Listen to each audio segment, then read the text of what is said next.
Du clan, nous passons alors au clanisme, de la solidarité du groupe à la dépendance au chef de parti, avec son lot de perversions électorales. Ça passe par des réseaux familiaux, des services rendus, des paroles données, ce qui fait que vous avez des gens qui ont de gauche qui votent à droite, des droites, enfin le vote est captif pour l'ensemble. Si je vous racontais ce qui s'est passé dans mon village, je suis arrivée en 70 en Corse pour m'y installer définitivement. Bon, j'ai été choquée par ce qui se passait dans mon village. À un moment donné, arrive une cohorte de 200 personnes à peu près, des jeunes, cheveux rasés, tous vêtus de la même manière. L'après-midi, refournés qui viennent. Et à ce moment-là, j'ai dit c'est les mêmes. Ils étaient partis au village à côté reprendre une fournée de fausses cartes et ils revenaient voter une seconde fois avec d'autres noms. Ils ne savaient pas comment ils s'appelaient. Ils sortaient de leur poche une carte de vote toute récente, toute fraîchement imprimée, avec un nom. C'était des électeurs bidons, évidemment. C'était des jeunes, des militaires d'un camp de l'Aisne qui étaient venus en avion de l'armée de l'air pour faire les électeurs, les faux électeurs chez nous. On a beaucoup ri dans le passé des morts qui votent, etc.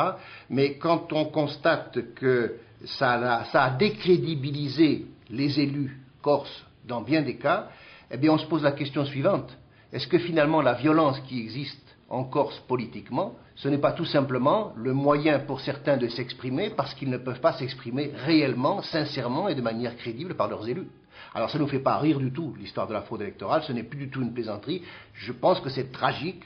Alors après on dit les Corses, ils ne sont pas contents, qu'est-ce qu'il y a, qu'est-ce qui se passe Bon, et qu'est-ce qui se passait avec nous? Qui défendait ça? C'était des jeunes qui étaient revenus en Corse, qui avaient vécu ailleurs, qui avaient acquis des notions hors clan, je veux dire, des notions démocratiques, et qui se battaient, et qui avaient une haute idée de la Corse et de la démocratie. Vous savez, en 78, dans les premières arrestations du FLNC, stupeur, 3 jeunes de mon village. 3 jeunes gens, très bien, peut-être les mieux du village, mais qui avaient dû à lutter contre ce genre de choses.